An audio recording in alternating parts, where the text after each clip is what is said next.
നമ്മളേ മത്തങ്ങ കൊണ്ട് എരിശ്ശേരി ഉണ്ടാക്കാറുണ്ട്, പിന്നെ പുളിങ്കറിയൊക്കെ ഉണ്ടാക്കാറുണ്ട്. തോരൻ കോമൺ ആയിട്ട് ചെയ്യാറില്ല, കുറച്ച് പേർക്കൊക്കെ അറിയാം, എന്നാൽ കുറേ പേർക്കൊന്നും അറിയണ്ടാവില്ല. അപ്പോൾ നമുക്ക് മത്തങ്ങ കൊണ്ട് തോരൻ വെച്ച് നോക്കാം. ഇതിനായിട്ടൊരു പാൻ അടുപ്പത്ത് വെച്ചിട്ടുണ്ട്. അത് ചൂടായി വരുമ്പോൾ അതിലേക്ക് വെളിച്ചെണ്ണ ഒഴിച്ച് കൊടുത്ത് അതിലേക്ക് കുറച്ച് കടുക് പൊട്ടിക്കാം. കടുകൊക്കെ പൊട്ടി കഴിഞ്ഞ് കഴിഞ്ഞാൽ ഒരു 1/4 ടീസ്പൂൺ ഉഴുന്ന് പരിപ്പ് ചേർത്ത് കൊടുക്കാം. ഉഴുന്ന് പരിപ്പൊക്കെ നന്നായി മൂത്ത് കഴിഞ്ഞ് കഴിഞ്ഞാൽ അതിലേക്ക് 2-3 വറ്റൽമുളക് പൊട്ടിച്ചിട്ട് കൊടുക്കാം. അതിന് ശേഷം നമ്മൾ ആഡ് ചെയ്യണത് ഒരു ചെറിയ കഷ്ണം ഇഞ്ചി ചെറുതായിട്ട് അരിഞ്ഞത് ചേർത്ത് കൊടുക്കാം. അതൊക്കെ നന്നായിട്ടൊന്ന് മൂപ്പിച്ചെടുക്കണം. അത് കഴിഞ്ഞാൽ പിന്നെ നമ്മൾ ചേർക്കണത് 2-3 പച്ചമുളക്. അത് ഓരോരുത്തരുടെ എരിവിനനുസരിച്ചിട്ട് വേണം ചേർക്കാനായിട്ട്. ഞാനിവിടെ 2 പച്ചമുളക് എടുത്തേക്കണം. അത് നന്നായിട്ടൊന്ന് നടുക്ക് കീറിയിട്ട് നമ്മൾ അതിലിട്ടൊന്ന് മൂപ്പിക്കാം. പിന്നെ കുറച്ച് കറിവേപ്പിലയും കൂടെ ചേർത്ത് കൊടുക്കാം. ജോലിക്ക് പോകുന്നവർക്കും പിന്നെ കറികളൊന്നും ഉണ്ടാക്കാൻ തീരെ സമയമില്ല എന്നുള്ള അവസരങ്ങളിലും നമുക്ക് ഈ റെസിപ്പി ഒന്ന് ട്രൈ ചെയ്ത് നോക്കാം. കാരണം ഇത് വളരെ എളുപ്പമാണ്, നമുക്കധികം പണിയൊന്നുമില്ല, പെട്ടെന്ന് ഇത് ചെയ്തെടുക്കാവുന്നേ ഉള്ളൂ.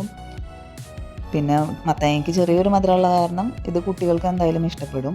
മത്തങ്ങ ഇഷ്ടപ്പെടുന്നവർക്കൊക്കെ ഈ റെസിപ്പി നന്നായിട്ട് ഇഷ്ടപ്പെടും. പിന്നെ നമ്മളിതെല്ലാം മൂത്ത് കഴിഞ്ഞാൽ അതിലേക്ക് ചേർത്ത് കൊടുക്കുന്നത് ഒരു മീഡിയം സൈസ് സവാള ചെറുതായിട്ട് അരിഞ്ഞതാണ്. അത് ചേർത്ത് കൊടുക്കാം. എന്നിട്ട് നന്നായിട്ടൊന്ന് ഇളക്കി കൊടുക്കണം. ഈ സമയത്ത് കുറച്ച് ഉപ്പും കൂടെ ചേർത്ത് കഴിഞ്ഞാൽ സവാള പെട്ടെന്നൊന്ന് വാടിക്കിട്ടും. പിന്നെ അതിലേക്ക് നമുക്ക് 2 നുള്ള് മഞ്ഞൾപ്പൊടിയും കൂടെ ചേർക്കാം. അതിൻ്റെയും പച്ചമണം മാറുന്ന വരെ ഒന്ന് മൂപ്പിച്ചെടുക്കാം. ഇതെല്ലാം മൂത്ത് കഴിഞ്ഞ് കഴിഞ്ഞാൽ നമ്മൾ മത്തങ്ങ കഴുകി ഒരു മീഡിയം സൈസ് വലുപ്പത്തിൽ, തീരെ ചെറിയ കഷ്ണങ്ങളാവണ്ട, എന്നാൽ വലിയ കഷ്ണങ്ങളും വേണ്ട, ഒരു മീഡിയം സൈസ് വലുപ്പത്തിൽ കട്ട് ചെയ്തിട്ട് നമ്മളതിൽ ചേർത്ത് കൊടുക്കാം. എന്നിട്ട് നന്നായിട്ടൊന്ന് ഇളക്കി യോജിപ്പിച്ചിട്ട് നമുക്ക് മൂടി വെച്ച് വേവിച്ചെടുക്കാം. മത്തങ്ങയ്ക്കൊന്നും അധികം വേവില്ല, പെട്ടെന്ന് വേവും. വെന്തുടയാതെ നോക്കണം, എന്നാൽ കഷ്ണം വേവും വേണം, അത് നമ്മൾ ശ്രദ്ധിക്കണം. ഇനി ഇതെല്ലാം കഴിഞ്ഞാൽ നമുക്ക് മത്തങ്ങയും കുറച്ച് പച്ചമുളകും കീറിയതും കുറച്ച് വെള്ളം ഒഴിച്ചിട്ട് സെപ്പറേറ്റ് വേവിച്ചിട്ട് ഈ സമയത്ത് ഇതിലേക്ക് ചേർത്ത് കൊടുക്കാം. അതൊക്കെ ഓരോരുത്തരുടെ ഇഷ്ടം പോലെ ചെയ്യാട്ടോ. പിന്നെ നമ്മൾ മത്തങ്ങ വെന്ത് കഴിഞ്ഞ് കഴിഞ്ഞാൽ അതിലേക്ക് കുറച്ച് നാളികേരം ചേർത്ത് കൊടുക്കുന്നുണ്ട്. അതും കൂടെ ഇട്ട് നന്നായിട്ടൊന്ന് ഇളക്കി യോജിപ്പിച്ച് 1 മിനിറ്റ് നേരം ഒന്ന് മൂടി വെച്ചാൽ മതി. കാരണം നാളികേരം ഒന്ന് ചൂടായാൽ മാത്രം മതി.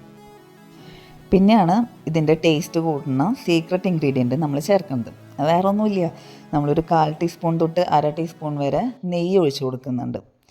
അപ്പോൾ ഈ കറിക്കൊരു പ്രത്യേക ടേസ്റ്റാണ്. എന്നിട്ട് നന്നായിട്ടൊന്ന് ഇളക്കി യോജിപ്പിച്ച് കഴിഞ്ഞാൽ നമ്മുടെ മത്തങ്ങ തോരൻ വളരെ എളുപ്പത്തിൽ തന്നെ റെഡിയായി കിട്ടി.